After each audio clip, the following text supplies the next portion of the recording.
সুপ্রিয় দর্শক ও সুধী, আসসালামু আলাইকুম, শুভ সকাল। সবাইকে অনেক অনেক শুভেচ্ছা এবং আমন্ত্রণ জানাচ্ছি বাংলা ভিশনের সরাসরি স্বাস্থ্য বিষয়ক সম্প্রচার মেডিনোভা ভালো থাকুন অনুষ্ঠানটিতে। দর্শক, গর্ভ ধারণ করা প্রতিটি মায়ের জন্য এবং প্রতিটি নারীর জন্যই অনেক আকাঙ্ক্ষার একটি বিষয়, কিন্তু যখন কিছু সময় দেখা যায় তার ফিজিক্যাল কন্ডিশন বা শারীরিক কিছু অবস্থার জন্য আসলে বারবার গর্ভপাত হয়, যেটা আসলে বন্ধ্যত্ব বা ইনফার্টিলিটির সাথে সম্পর্কিত না, কিন্তু তার শারীরিক কিছু কন্ডিশনের জন্য হয়তো বা বারবার এটি হচ্ছে, বা হয়তো ডক্টর তাকে মানা করেছিলেন কিন্তু তারপরে তিনি নিয়েছেন, কিন্তু পরবর্তীতে আর ডক্টর শরণাপন্ন হননি, এই বিষয়গুলোও দেখা যায়। আবার সেই সাথে দেখা যায় যে বারবার গর্ভপাত হচ্ছে। তো কিছু সহজ বিষয় যদি আমরা জেনে নিই এবং সেই সাথে যদি খুব কমন কিছু পরীক্ষা নিরীক্ষা করে নেই এবং কিছু প্রতিরোধমূলক ব্যবস্থা নেই, তাহলে এই যে অনাকাঙ্ক্ষিত বিষয়টি একটি ফ্যামিলিতে হয় এবং একটি নারীর জন্য, তা আমরা কিন্তু চাইলেই প্রতিরোধ করতে পারি। আজকে আমরা চেষ্টা করব যে ঝুঁকিপূর্ণ যে গর্ভাবস্থাগুলো, সেইগুলো কন্ডিশনগুলো আসলে কি। অনেকে আমরা জানিই না যে আসলে এগুলো ঝুঁকির দিকে চলে যাচ্ছে।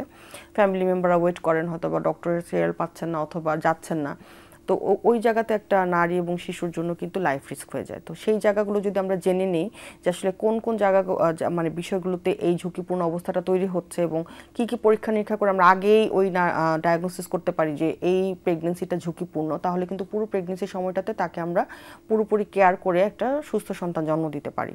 তো আজকে আমরা চেষ্টা করব ওই বিষয়গুলো জানার জন্য এবং সেই সাথে সেগুলোকে আমরা প্রতিরোধ করব কিভাবে এবং হয়ে গেলে চিকিৎসা কিভাবে করা যায় সেই বিষয়গুলো নিয়ে। আজকে আমাদের বিষয়টি আমরা রেখেছি ঝুঁকিপূর্ণ গর্ভাবস্থা বা হাই রিস্ক প্রেগন্যান্সি, এবং এই বিষয়টি নিয়ে কথা বলবার জন্য আমাদের সাথে আজকে শ্রুতি উপস্থিত আছেন ডাক্তার নার্গিস খানম, স্ত্রীরোগ বিশেষজ্ঞ, ঢাকা মেডিকেল কলেজ ও হাসপাতাল, এবং সেই সাথে আছেন ডাক্তার পারুল আক্তার, সহযোগী অধ্যাপক obstetrics and gynaecology, Faridpur medical college. দর্শক, আমাদের আজকের অনুষ্ঠানটি সরাসরি সম্প্রচার করা হচ্ছে। হাই রিস্ক প্রেগনেন্সি বা ঝুঁকিপূর্ণ গর্ভাবস্থা যদি কেউ ফেস করে থাকেন বা কারো ফ্যামিলিতে থেকে থাকে বা বারবারই সমস্যাটির সম্মুখীন হচ্ছেন, সেই বিষয়টি নিয়ে জানতে হলে সরাসরি ফোন করে কথা বলতে পারেন আমাদের আজকে বিশেষজ্ঞ ডাক্তারের সাথে স্ক্রলে দেখানো নাম্বারে। এবং সেই সাথে আজকের এই প্রোগ্রামটি আপনারা ফেসবুক থেকে উপভোগ করতে পারেন www.facebook.com/banglavision এই লিঙ্কটিতে যে। চলুন দর্শক, আজকে আলোচনা শুরু করা যাক। আমি ম্যাডামদেরকে শুরুতেই ধন্যবাদ জানাচ্ছি আমাদের সাথে আজকে শুরুতে এসে জয়েন করার জন্য। আমি একটু ফার্স্টেই ম্যাডামকে দিয়ে শুরু করতে চাচ্ছি, পারুল ম্যাডামের কাছ থেকে, যে আমরা ফার্স্টে বললাম কি যে আজকে আমরা ডিসকাস করব হাই রিস্ক প্রেগনেন্সিগুলো নিয়ে বা মানে ঝুঁকিপূর্ণ গর্ভাবস্থার বিষয়গুলো নিয়ে। কোন কোন বিষয়গুলোকে আমরা ঝুঁকিপূর্ণ গর্ভাবস্থার মধ্যে বলছি, যদি আমাদেরকে একটু ভাগ করে বলা যায় যে তার ফিজিক্যাল কন্ডিশন থেকে এটা, আবার হয়তো তার একটা প্রিভিয়াস প্রেগনেন্সি ছিল সেখান থেকে হচ্ছে, সে কোনটা আসলে আমরা বলবো সেটা যদি একটু বলেন। আচ্ছা, আমি প্রথমেই ধন্যবাদ জানাচ্ছি আপনাকে এবং বাংলা ভিশন কর্তৃপক্ষকে যে এরকম প্রয়োজনীয় একটি বিষয়ে আমাকে সম্পৃক্ত করার জন্য। গর্ভাবস্থা বা প্রেগনেন্সি প্রতিটা পরিবারের জন্য আসলে খুবই প্রত্যাশার একটি সময়। দীর্ঘ 9 মাস অনেক লম্বা সময় পাড়ি দিয়ে সবাই চান একজন সুস্থ মা এবং সুস্থ শিশু, কিন্তু প্রতিটি প্রেগনেন্সি আসলে রিস্ক থাকে। কিছু রিস্ক প্রত্যেকটা প্রেগনেন্সিতেই থাকে, কিন্তু যখন এই রিস্কের পরিমাণটা অনেক বেশি বেড়ে যায় মা এবং বাচ্চার জন্য কতগুলো কন্ডিশনের ভিত্তিতে, তখন আমরা তাকে উচ্চ ঝুঁকিপূর্ণ প্রেগনেন্সি অথবা হাই রিস্ক প্রেগনেন্সি বলি। যেমন এটা আমরা কয়েকটা ভাগে ভাগ করতে পারি। যেমন আগের যদি কাহিনী থাকে, ব্যাড অবস্টেট্রিক্যাল হিস্ট্রি, অথবা আমরা যেটা বলি যে এমন কিছু কাহিনী বা ঘটনা যেগুলো এবারে প্রেগনেন্সিকেও নেগেটিভলি প্রভাব করতে পারে। যেমন আগে যদি তার বারবার অ্যাবর্শন হয়ে থাকে, তার পেটের বাচ্চা মারা গিয়ে থাকে, অথবা তার ত্রুটিযুক্ত বাচ্চা হয়, অথবা বাচ্চা হওয়ার পরপরই মারা যায়, অথবা যেই মার আগের প্রেগনেন্সিতে প্রি একলামশিয়া, ডায়াবেটিস ছিল, হ্যাঁ, অথবা তার আগের প্রেগনেন্সিতে সময়ের আগে পানি ভেঙে গিয়েছিল অথবা ব্যথা উঠে গিয়েছিল, এই জাতীয় কাহিনী থাকে, প্রিটার্মের বিষয়গুলো যদি, হ্যাঁ, তাহলে আমরা এই সবগুলোকেই এইবারের প্রেগনেন্সিতে হাই রিস্ক প্রেগনেন্সি হিসেবে গুনব। দ্বিতীয়ত হচ্ছে কিছু লাইফস্টাইল সমস্যা, যেমন যাদের অতিরিক্ত ওজন বেশি, আবার অথবা অতিরিক্ত স্বাস্থ্য খারাপ, দুটোই হাই রিস্ক প্রেগনেন্সিতে পড়ে, কারণ তাদের অনেক অনেক জটিলতা হওয়ার আশঙ্কা থাকে। যাদের সাবস্টেন্স অ্যাবিউজ, অর্থাৎ যারা ধূমপান করেন অথবা কেউ অ্যালকোহল পান করেন যদি, অথবা যাদের পলিসিস্টিক ওভারি ডিজিজ আছে, তাদের প্রেগনেন্সি হলেও আমরা হাই রিস্ক হিসেবে গণ্য করি। যাদের কিনা বয়সটা অতিরিক্ত কম 18-র নিচে অথবা খুব বেশি 35-এর উপরে, এই সবগুলোই হাই রিস্ক প্রেগনেন্সির মধ্যে পড়ে। যাদের কিছু মেডিকেল ডিসঅর্ডার আছে, যেমন উচ্চ রক্তচাপ, ডায়াবেটিস, যেমন কিছু কানেকটিভ টিস্যু ডিসঅর্ডার, এসএলই, যাদের অ্যাজমা থাকে, এবং যাদের হচ্ছে কিছু ইপিলেপসি অথবা কিডনি রোগ, এই ধরনের সমস্যা থাকে, তাদেরকেও আমরা হাই রিস্ক প্রেগনেন্সি মানে ফিজিক্যাল কিছু কন্ডিশনের মাধ্যমে আমরা আসলে মানে যাদের প্রেগন্যান্সি হয়নি বাট তাদের এই কন্ডিশনগুলো থাকলে আমরা বলি হাই রিস্ক প্রেগন্যান্সি। এখানে আমি ম্যাডামকে একটু অ্যাড করতে চাই, নার্গিস ম্যাডাম যেহেতু ঢাকা মেডিকেলে ছিলেন, তো সেই জায়গা থেকে আর কি কি জিনিস পাওয়া গিয়েছে, বা যেহেতু ওইখানে আসলে প্রান্তিক জনগোষ্ঠীরা বেশি আসেন বা লো সোশিও ইকোনমিক কন্ডিশন থেকে, তো এখানে কি আমরা এরকম এজ রিলেটেড কোনো কিছু পেয়েছি কিনা, যে মানে বয়সের ভিত্তিতে এরকম কোনো সিচুয়েশন হয়েছে? বয়সের ভিত্তিতে যেমন আপনার বয়সের ভিত্তিতে যে বয়স বেশি হয়ে যায় জেনেটিক ডিজিজগুলো বেশি থাকে, তারপরে মাল্টিপল প্রেগনেন্সির চান্স মানে যদি বয়স কম হয় অথবা যদি অনেক বেশি বয়স হয় সেক্ষেত্রে বেশি থাকে। প্লাসেন্টা প্রিভিয়া মানে গর্ভফুলটা হচ্ছে অনেক সময় মায়ের জরায়ুর নিচে থাকে, মানে জরায়ুর মুখ কাভার করা থাকে, সেক্ষেত্রে মানে সেই ক্ষেত্রে হঠাৎ করে প্রচুর ব্লিডিং নিয়ে চলে আসলো, সে হয়তো পুরো প্রেগনেন্সিতে জানে না যে তার গর্ভফুল নিচে আছে, পরে আলট্রাসোনোগ্রাফি করে অথবা আমরা পারভেজানাল এক্সামিনেশন করে তখন দেখা যায় যে না, গর্ভফুল তার নিচে আছে। অথবা একদম পুরা খিঁচুনি নিয়ে পেশেন্ট রিপিটেড খিঁচুনি, বাসা থেকে খিঁচুনি শুরু হয়েছে এবং খিঁচুনি হতে হতে সে হসপিটাল পর্যন্ত আসছে, অথবা আনকনশিয়াস হয়ে পেশেন্ট চলে আসে, অথবা ডায়াবেটিস হয়তো পেশেন্টের আছে, পেশেন্ট জানেই না যে তার ডায়াবেটিস আছে, ডায়াবেটিসের অনেক বেশি মাত্রায় নিয়ে আসছে, এবং ডায়াবেটিস থাকলে তো মা বাচ্চা দুজনের জন্য ঝুঁকিপূর্ণ। তারপরে হচ্ছে আপনার বিশেষ করে প্রেশারে খিঁচুনিটা খুব খারাপ, মানে খিঁচুনি যখন রিপিটেড, খিঁচুনির মাত্রা তো অ্যাকচুয়ালি যত বেশি খিঁচুনির মাত্রা হবে তত কিন্তু মা এবং বাচ্চার জন্য ঝুঁকিপূর্ণ, আর খিঁচুনির সাথে যদি তার গর্ভফুল নিচে থাকে সেটা আরও বেশি ঝুঁকিপূর্ণ। অনেক ধন্যবাদ ম্যাডাম। আমি আবারও একটু পারুল ম্যাডামের কাছে আসছি, যে আমরা অনেক সময় আগে যে বিষয়গুলো নিয়ে বেশি কনসাস থাকতাম, যে অনেক আর্লি বিয়ে হয়ে যেত, আর্লি বাচ্চা না হয়ে যেত, এবং সেটার ভিত্তিতে অনেক ধরনের প্রেগনেন্সি রিলেটেড কমপ্লিকেশন থাকতো, সেগুলো যদি একটু বলেন, কারণ ওই জায়গা থেকে আমরা এখন আমাদের বর্তমান অবস্থাটা তো আসতে চাচ্ছি, যে আগের অবস্থাটা কি এখনো আছে কিনা এরকম। আগের অবস্থায় যে 18 বছরের আগে বিয়ে হওয়া, যদিও আইনত আমাদের নিষেধ, তারপরে তো আসলে হচ্ছে, আমরা সবাই জানি আমাদের গ্রামে গঞ্জে এমনকি শহরেও সময়ের আগে 18 বছর আগে বিয়ে হচ্ছে এবং প্রেগনেন্সিও হচ্ছে, এবং সেটার সাথে মারাত্মক কিছু জটিলতা থাকে। যেমন আমি যদি শুধু একটা জটিলতার কথাই বলি, যে প্রি এক্লামশিয়া, যেটা ঠিকমতো ট্রিটমেন্ট না হলে এক্লামশিয়া হয়ে যায়। হ্যাঁ, যেমন নার্গিস ম্যাডাম একটু আগে বললেন যে এটার কি ভয়ঙ্কর অবস্থা থাকে, পেশেন্টের কন্টিনিউয়াস কনভালশন হতে থাকে, খিঁচুনি হতে থাকে, এবং খুব ঝাঁপিয়ে পড়ে ম্যানেজ করতে না পারলে আমরা কিন্তু মাকে সেভ করতে পারি না। এছাড়াও এরকম আমরা এগুলোকে অ্যাডোলেসেন্ট প্রেগনেন্সি বলি, 18 বছরের আগে অল্প বয়সে যে প্রেগনেন্সিগুলো, এগুলার আরও মারাত্মক কিছু ঝুঁকি আছে, যে ওদের বেশিরভাগ ক্ষেত্রে দেখা যায় ওরা রক্তশূন্যতায় ভোগে, কারণ আমাদের এই উঠতি বয়সের মেয়েগুলার আমরা ঠিকমতো যত্ন নিতে পারি না, ওদের খাওয়া দাওয়া পুষ্টি কোনো কিছুরই আমরা সঠিকভাবে খেয়াল করতে পারি না। কোনো কোনো ক্ষেত্রে হয়তো এখন একটু অবস্থার চেঞ্জ হয়েছে, কিছু কিছু ক্ষেত্রে করি, কিন্তু বেশিরভাগ ক্ষেত্রেই করি না। আমরা প্র্যাকটিক্যালি যে দেখি যে যাদের এরকম হয়তো 15 বছর 16 বছর সে প্রেগনেন্সি নিয়ে আসলেই তো আমরা একটু হিমোগ্লোবিন করতে দেই, দেখা গেল সেটা 7-8 এর বেশি না। তো এই যে রক্তশূন্যতা, এটারও মারাত্মক কিছু প্রতিক্রিয়া আছে পুরো প্রেগনেন্সিতে। তার বারবার ইনফেকশন হতে থাকে, তার প্রচণ্ড খাবারের প্রতি অনীহা থাকে, তার ওজন বাড়ে না, যার ফলশ্রুতিতে তার বাচ্চাটা বাড়ে না, হ্যাঁ, বেবিটা ছোট হয়, যেটাকে আমরা আইউজিআর বেবি বলি। তো এই ঘটনাগুলো এখনও হচ্ছে, এবং আমাদের অবশ্যই আমাদের সমাজ, আমাদের মা বাবা সবার প্রতি আমাদের রিকোয়েস্ট থাকবে যাতে মেয়েকে 18-র পরে বিয়ে এবং 20-এর পরে বাচ্চা, এটা যাতে হয়। এখানে আমি একটু নার্গিস ম্যাডামকে রিকোয়েস্ট করব যে এখনকার প্রেক্ষাপটটাকে একটু যদি আমরা তুলে ধরি, যে এখন কিন্তু দেখা যাচ্ছে যে আমরা বেশি বয়সে বিয়ে হচ্ছে, বয়সে, সেটা যদি একটু আমাদের বলেন। এখন আসলে আমাদের গ্রুপ দুটো হয়ে গেছে, এক হচ্ছে ভেরি আর্লি প্রেগনেন্সি, হচ্ছে আর্লি এজে, আর একটা হচ্ছে বেশি এজে, মানে এখন ক্যারিয়ার, তারপরে হচ্ছে লেখাপড়া, মানে আমি এখন পড়াশোনা করব, ওয়েল এস্টাবলিশ হয়ে তারপরে বিয়ে, অথবা বিয়ে হচ্ছে কিন্তু দেখা যাচ্ছে 4 বছর 5 বছর গ্যাপ দিচ্ছে, হচ্ছে না, অথবা ফার্স্ট বাচ্চা অনেক সময় নিচ্ছে না। তো সেক্ষেত্রে বেশি বয়সও কিন্তু ঝুঁকিপূর্ণ। 35 বছর পরে যদি তার প্রেগনেন্সি হয় সেক্ষেত্রে আমাদের যে ডিম্বাণু আর কি, যে ডিম্বাণুগুলো আসে, ডিম্বাণু কোয়ালিটি সম্পন্ন ডিম্বাণু আসে না, সেক্ষেত্রে তার কিছু জেনেটিক সমস্যা হতে পারে, বাচ্চার জন্মগত ত্রুটি হতে পারে, কনজেনিটাল। আর হচ্ছে যে সাধারণত বয়স বাড়ার সাথে সাথে কিছু রোগ হয়, যেমন আপনার এন্ডোমেট্রিওসিস, মানে এক ধরনের সমস্যা, জরায়ুতে টিউমার।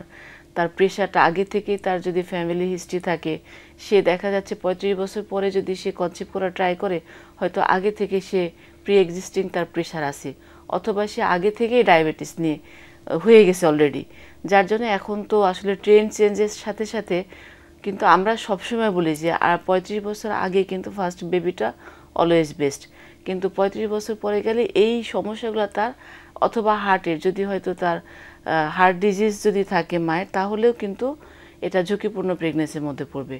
তো এই বয়স বাড়ার সাথে সাথে সে আগে থেকেই এই সমস্যাগুলা তার হয়ে যাচ্ছে, যার জন্য তার প্রেগনেন্সি কিন্তু ঝুঁকিপূর্ণ দিকে যাচ্ছে।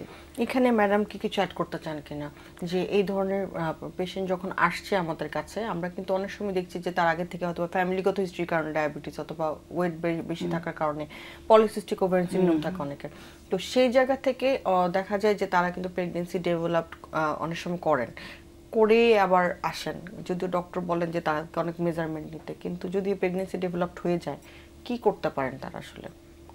প্রেগনেন্সি যদি হয়ে যায়, মানে এটা হলো আফটার 35 পরে, অথবা একটা জটিলতা নিয়ে, যে পলিসিস্টিক ওভারিয়ান ডিজিজ বা তার অনেক ডায়াবেটিস বা প্রেশার নিয়ে যদি প্রেগনেন্সি যদি হয়ে যায়, তাহলে সেটা হাই রিস্ক প্রেগনেন্সি বা উচ্চ ঝুঁকিপূর্ণ প্রেগনেন্সি হিসেবে আমাদের চিকিৎসা করতে হবে। তার রেগুলারভাবে আমরা যেটা অ্যান্টিনেটাল চেক আপ বলি, সেটাতে আসতে হবে। তবে সেটা নর্মাল প্রেগনেন্সির মতো না, এটা সাধারণত ফ্রিকোয়েন্ট বা একটু ঘন ঘন আসতে হয়, এবং তার চেক আপে থাকতে হবে অবশ্যই একজন বিশেষজ্ঞ অবস্টেট্রিশিয়ানের আন্ডারে, অথবা একটা বিশেষ সেন্টারে, যেখানে তার জন্য সমস্ত সুযোগ সুবিধা আছে। এবং এই চেক আপের মধ্যে থাকবে তার পরীক্ষা নিরীক্ষাগুলো। নর্মালভাবে আমরা 5টা বা 6টা হিমোগ্লোবিন থেকে শুরু করে ব্লাড গ্রুপিং টেস্টগুলো করাই। তার বাইরে তার জন্য কিছু টেস্ট থাকবে, যেমন থাইরয়েডের টেস্ট থাকবে।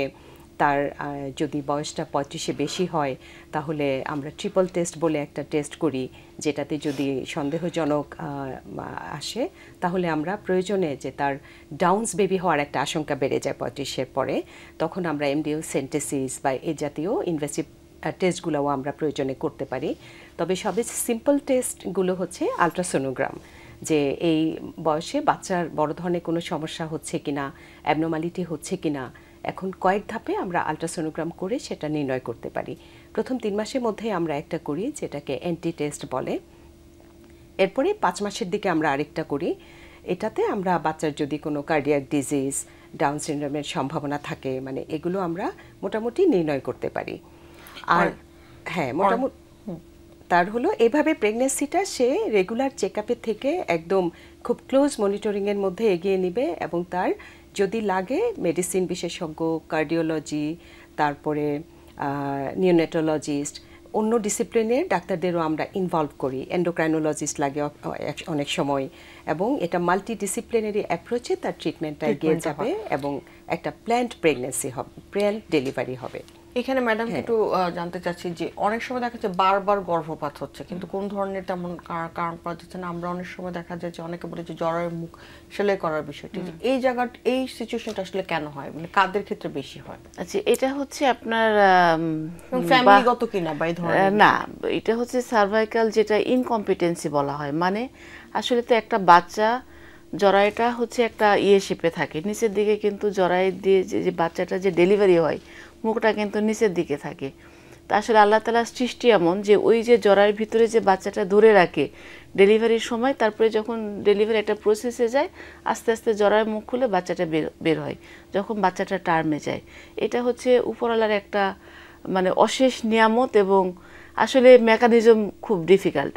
তো যদি হয়তো দেখা গেল যে এটা তো একটা প্রসেসের সাথে সাথে যায়, যখন বাচ্চাটা সম্পূর্ণ পুরা ডেটের হবে, তারপরে আস্তে আস্তে তার শরীর থেকে কিছু জিনিস নির্গত হবে, বাচ্চাটা বড় হবে, আস্তে আস্তে জরায়ুর মুখটা, প্রথমে জরায়ুর মুখটা মানে ইয়ে থাকে, আটকানো থাকে। পরে আস্তে আস্তে জরার মুখটা খুলতে থাকবে, পরে জরার মুখটা পুরাটা যখন খুলে যাবে, টার্মে আসবে, তখন আস্তে আস্তে নিচে বাচ্চা নামবে।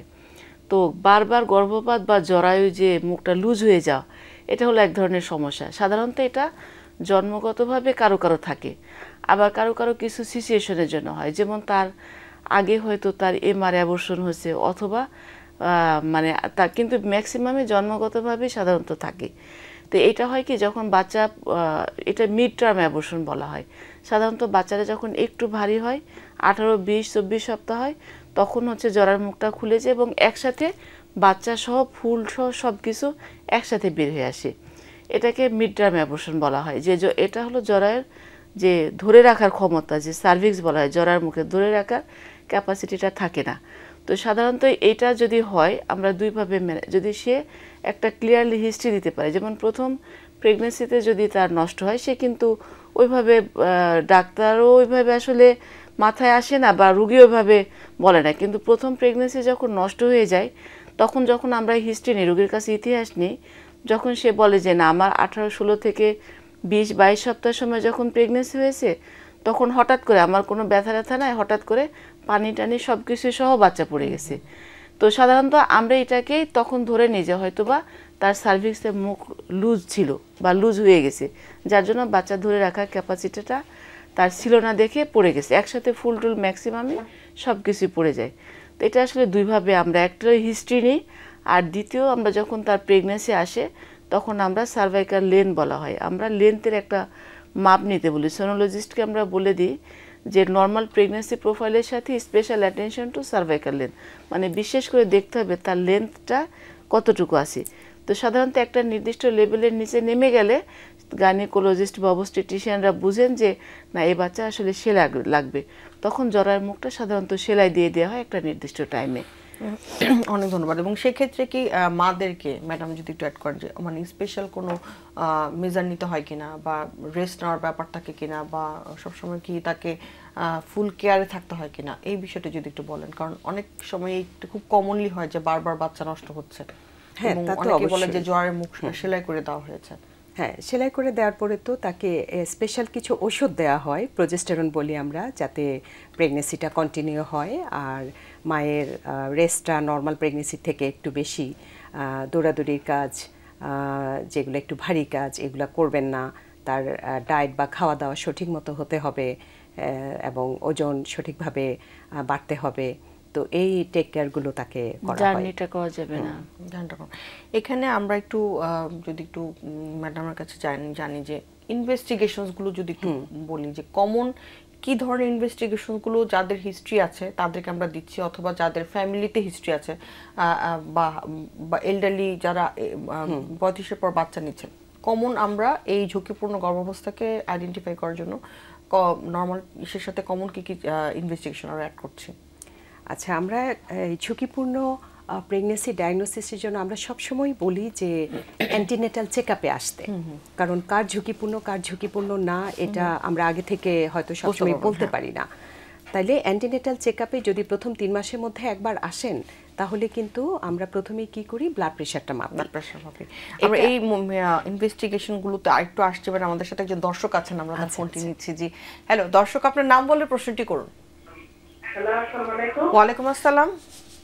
হ্যালো, আসসালামু আলাইকুম। জি দর্শক, আমরা শুনতে পাচ্ছি। আমার নাম শারমিন। আমার নাম শারমিন। দর্শক আপনার টিভির ভলিউমটি কমিয়ে দিয়ে প্রশ্নটি করতে হবে।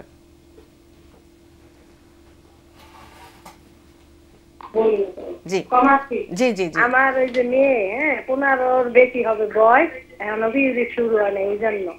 আচ্ছা, এখন মনে করেন সব দিক দিয়েই ঠিক আছে, স্বাস্থ্য, এখন কিসের জন্য এটা? জি আমরা অ্যানসারটি নিচ্ছি। আমি নার্গিস ম্যাডামকে রিকোয়েস্ট করব অ্যানসারটা দেওয়ার জন্য।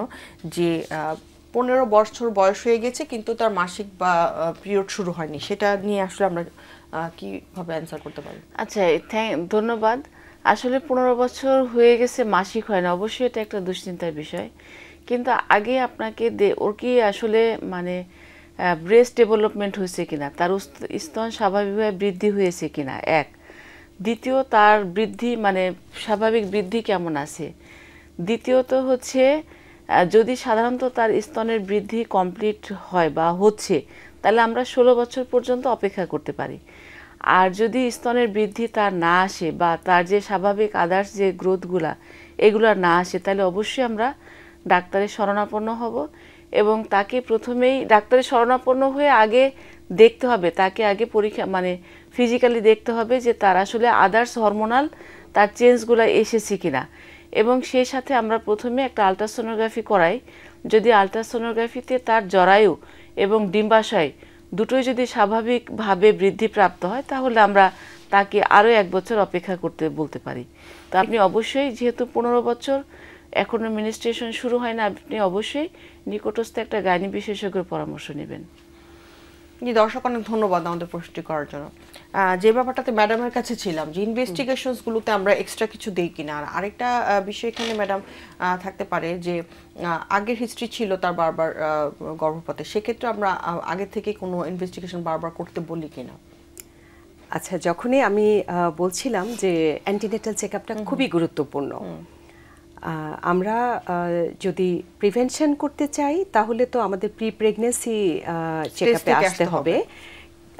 সেটা হলো যে প্রি প্রেগন্যান্সিতে যদি একবার মানে প্ল্যান করে প্রেগন্যান্সি নেন, যার বিশেষ করে যেটা বললেন যে আগের বাচ্চা যদি বারবার নষ্ট হয়ে থাকে, তাহলে প্রথমত প্ল্যান করে প্রেগন্যান্সি নেওয়া উচিত এবং নেওয়ার আগে একবার ডক্টরের কাছে আসা উচিত।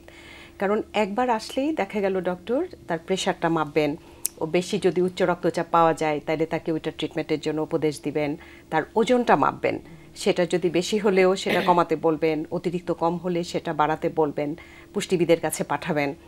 আর কিছু ইনভেস্টিগেশন করবেন যে তার আগের বাচ্চা যদি বারবার নষ্ট হয়ে থাকে, তাইলে আমরা বলি যে কমন যে কমপ্লিট ব্লাড কাউন্ট, তার থাইরয়েড প্রোফাইল, ওজিটিটি ডায়াবেটিসের যে বেসিক টেস্ট, আর এছাড়াও আমরা অনেক সময় আগের বাচ্চা বারবার নষ্ট হওয়ার কিছু কারণের মধ্যে হাজব্যান্ড ওয়াইফের ব্লাড গ্রুপের কিছু প্রবলেম থাকে, যে মায়ের যদি নেগেটিভ হয় আর বাবার যদি পজিটিভ হয়, তাহলে ও বাচ্চার অ্যাবর্শনটা বারবার হতে পারে।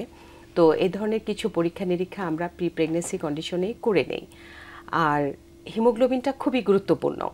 কোনো অ্যানিমিক মায়ের তার জাস্ট স্বাস্থ্য খারাপ এবং অতিরিক্ত রক্তশূন্যতা, এই কারণে তার আগের বাচ্চার বারবার অ্যাবর্শন হতে পারে অথবা প্রিমেচিওর ডেলিভারি শুরু হয়ে যেতে পারে। কাজেই হিমোগ্লোবিনটা ঠিকমতো দেখা এটা খুবই গুরুত্বপূর্ণ। তো আলট্রাসোনোগ্রাফি করতে হবে তার জন্মগত জরায়ুতে কোনো ত্রুটি আছে কিনা সেগুলো দেখার জন্য। আমরা আজকের বিষয়টা নিয়ে আরো কিছু প্রিভেন্টিভ মেজার আমরা কিভাবে নিতে পারি এবং সেই সাথে যদি হয়ে যায় সেক্ষেত্রে আমরা কিভাবে আসলে প্রস্তুত থাকতে পারি চিকিৎসা দিয়ে, সেই বিষয়গুলো নিয়ে আরো একটু জানবো। তার আগে একটা ছোট্ট বিরতি আছে, বিরতি নিয়ে আসছি। সুপ্রিয় দর্শক, মেডিনোভা ভালো থাকুন অনুষ্ঠানটির এই পর্যায়ে সময় হয়ে এসেছে ছোট্ট একটি বিরতিতে যাবার। বিরতির পর ফিরে আসছি, থাকবেন আমাদের সাথেই।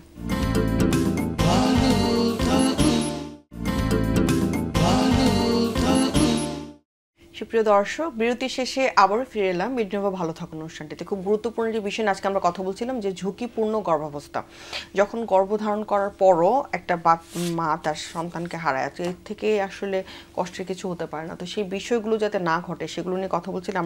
আমরা একটু প্রতিরোধ নিয়ে কথা বলছিলাম যে ম্যাডাম আমরা প্রতিরোধমূলক কী কী ব্যবস্থা নিতে পারি যখন আমরা বুঝতে পারছি যেটা ঝুঁকিপূর্ণ গর্ভাবস্থার দিকে চলে গিয়েছে, সেক্ষেত্রে আমরা কিভাবে আসলে একটা সুস্থভাবে সন্তানটাকে ডেলিভারি পর্যন্ত নিতে পারি? এটা হচ্ছে আপনার অবশ্যই ফ্যামিলি মেম্বারকে ইনভলভ করতে হবে, হাজবেন্ড, শাশুড়ি বা গুরুজন যারা আছেন তাদেরকে। তার যে এইটা নির্ভর করবে তার কাউন্সেলিংটা, তার আগেরটা কিভাবে বা কোন সিচুয়েশনে নষ্ট হয়েছে, কি কারণের পরে নষ্ট হয়েছে, সেই ইতিহাসের পরে। সেক্ষেত্রে অবশ্যই ফ্যামিলি মেম্বারকে ইনভলভ করতে হবে এবং হাজবেন্ডকে অবশ্যই ডেকে স্পেশালি বলতে হবে। এবং যদি তার হচ্ছে যেমন যদি প্রেশার বেশির জন্য হয়, খিঁচুনি রিলেটেডের জন্য যদি হয়ে থাকে, তাহলে অবশ্যই সে একটা ভ্যান মানে সে মোটামুটি একটা প্রিপেয়ার থাকবে, একটা রক্তের গ্রুপিংয়ের লোক রেডি রাখবে। তারপরে হচ্ছে এবং একটা তার যাতায়াত ট্রান্সপোর্টের ব্যবস্থাটা তাকে রাখতে হবে। এবং প্রিভেনশন সব ক্ষেত্রে করা যাবে না, কিন্তু আমাদেরকে অ্যালার্ট থাকতে হবে যে মা এবং বাচ্চা যেন সুস্থ থাকে। এবং আমরা যেন টার্ম পর্যন্ত যেতে পারি এবং বাচ্চা এবং মায়ের কারোর যেন ক্ষতি না হয়। এই জন্য ফ্যামিলি মেম্বারকে অবশ্যই কিছু অর্থনৈতিক সাপোর্ট থাকতে হবে এবং তার ট্রান্সপোর্টের ব্যবস্থাটা থাকতে হবে, রক্তের লোক রেডি রাখতে হবে এবং পেশেন্টকে অবশ্যই বলতে হবে কিছু, যেমন তার কি কি সিমটমগুলো হলে সে সরাসরি ডাক্তারের পরামর্শ নেবে, সে কাছাকাছি একজন ডাক্তারকে অবশ্যই ডাক্তারের সাথে দেখা করতে হবে এবং কোন হসপিটাল বেস্ট সে ট্রিটমেন্ট নিচ্ছে সেটা তাকে জানতে হবে এবং পেশেন্টকে অবশ্যই তাকে কিছু ডেঞ্জার সাইন বলে দিতে হবে যে এই সাইন সিমটমগুলো হলে আপনি অবশ্যই যেন হসপিটালে আসবেন।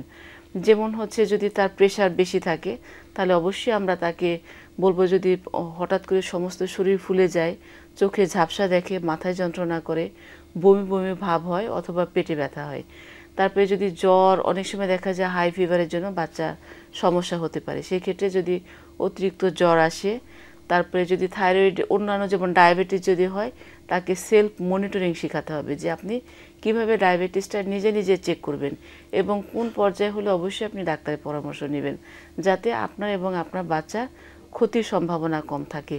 এবং হচ্ছে বিশেষ করে হাজবেন্ড অবশ্যই তাকে, যেমন যদি সে ম্যালনিউট্রিশন থাকে, অবশ্যই তাকে খাবারের মেনু চার্টগুলো ঠিক করে দিতে হবে যে আপনি প্রপারলি ওনাকে এক্সট্রা খাবারের ব্যবস্থা করতে হবে এবং তাকে ফ্যামিলি মেম্বারকে অবশ্যই কাউন্সেলিং করতে হবে যেন পেশেন্টকে পর্যাপ্ত বিশ্রাম দেয়।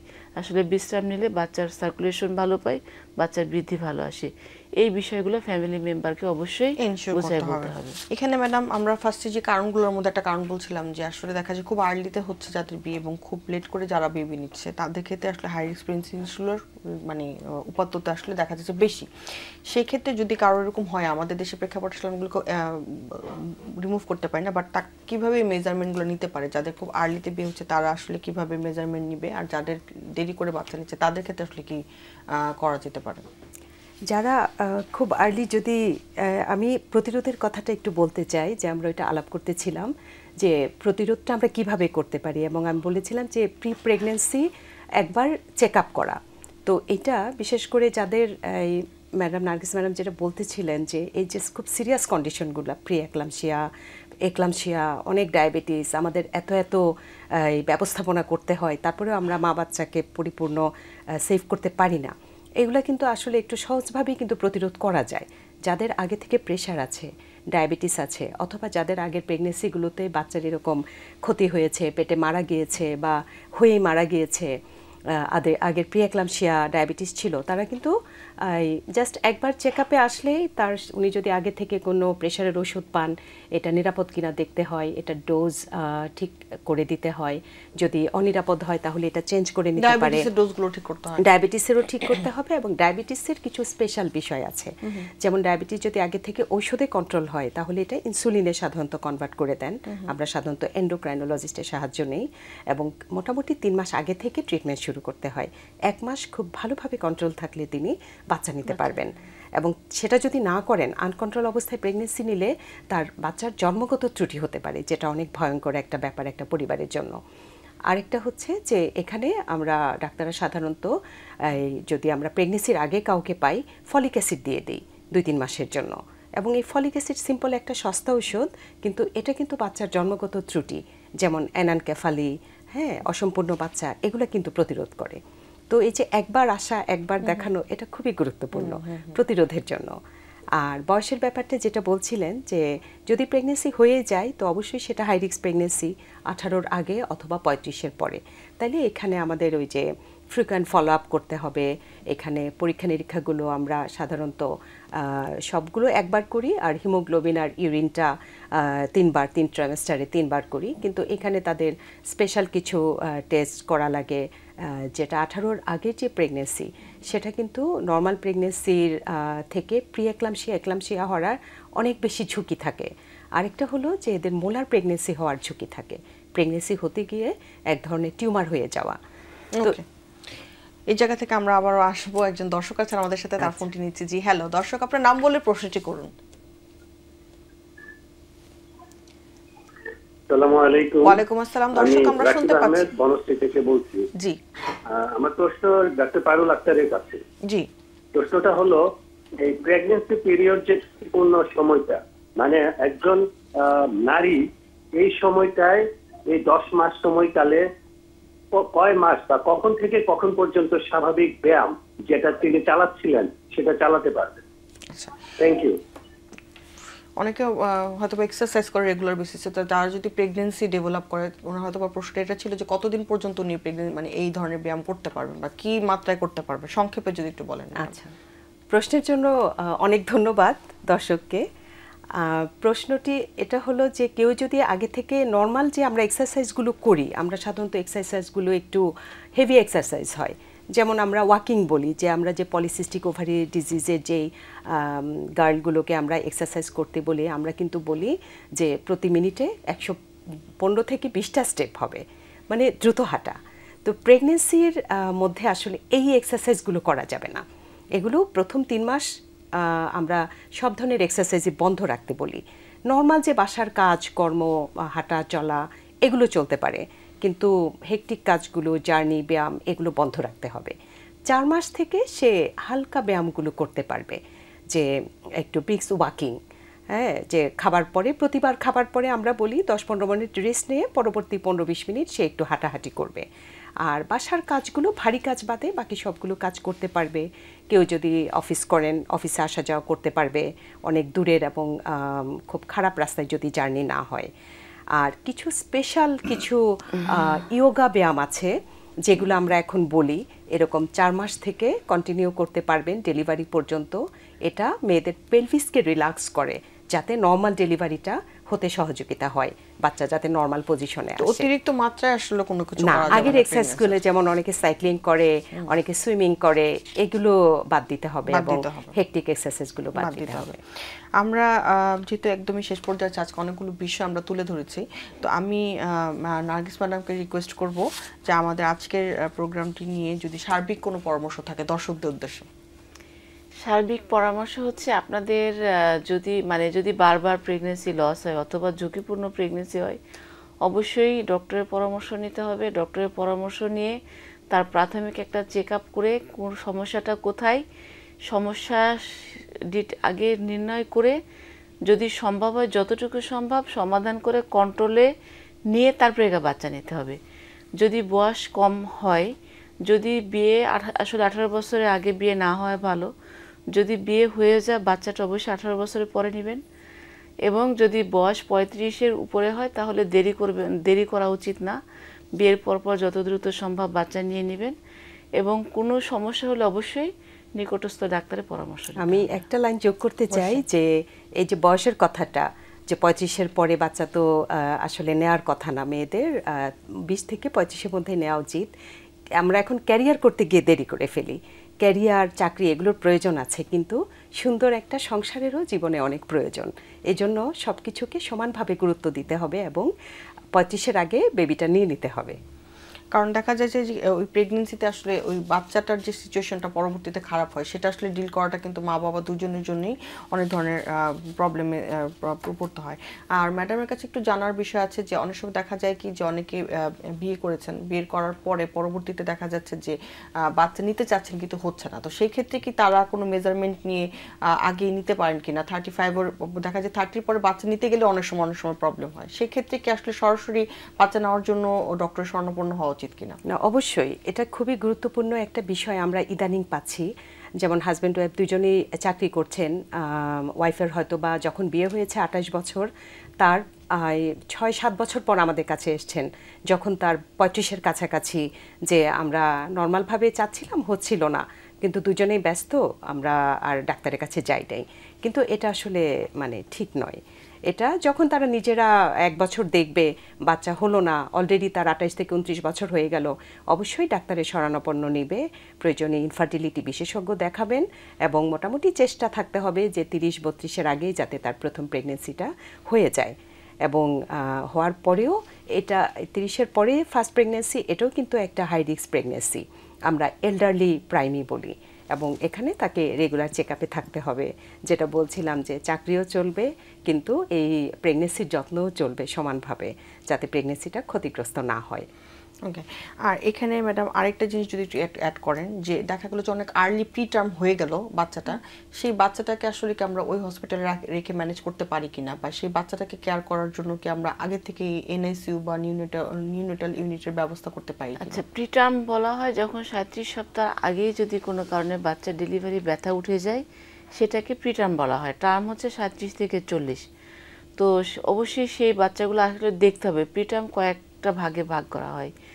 যদি ভেরি প্রিটার্ম হয়, মানে 30, 32, 33 সপ্তাহ বা 34 সপ্তাহ আগে হয়, তাহলে অবশ্যই আমরা হচ্ছে পেশেন্টকে, যদি কাছাকাছি কোনো এনআইসিইউ সাপোর্ট, মানে বাচ্চার এনআইসি আর কি, নিওনেটাল ইন্টেনসিভ কেয়ার ইউনিট যেটা, যদি সাপোর্টের ব্যবস্থা থাকে, সেখানে সম্ভব হলে মানে গর্ভবতী মহিলাকে বাচ্চা সহ, মানে প্রেগনেন্সি চলাকালীনই তাকে একটা উন্নত সেন্টারে পাঠানো উচিত।